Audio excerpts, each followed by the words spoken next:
Talaga namang trending na trending ito ngayon, ang sports car umano ng aktor na si Daniel Padilla na binibenta na nga ito. Sports car nga ng aktor na si Daniel Padilla, binibenta na umano.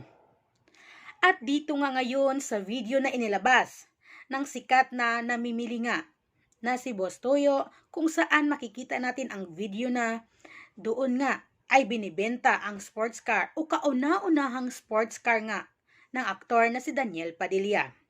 At doon kasi ay binibenta ng mahigit 6 million. Pero dito ay tinawaran nga ni Boss Toyo ng 5.8 million pesos, pero hindi pa rin ito binigay ng dealer.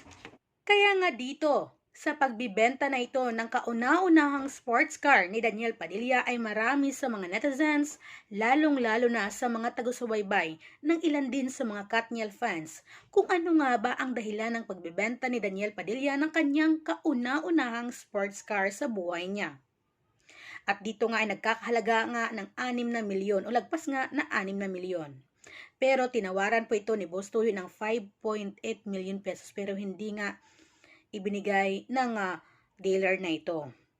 Ayon nga sa ulat ay pinakita rin ng dealer na ito mismo ang mga papilis or ang mga papers nga ng sasakyan na nakapangalan nga kay Daniel Padilla.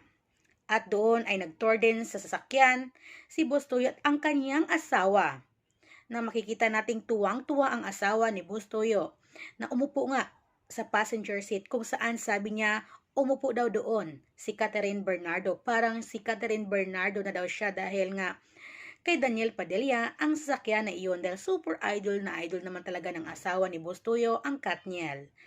Talagang marami ngayon ang napaisip at ayon sa ilang komento ng mga fans na deserve daw ni Daniel Padilla na maibenta ang kanyang sasakyan. Pero wala pong official confirmation galing po sa panig ni Daniel Padilla at mismong si Daniel Padilla. Hindi natin alam na itong sasakyan ba ay noon pa ito nabenta or recently lang. Pero parang recently nga lang dahil ngayon lang po idinala ito or sa Boss Toyo's Pinoy Pawn Stars.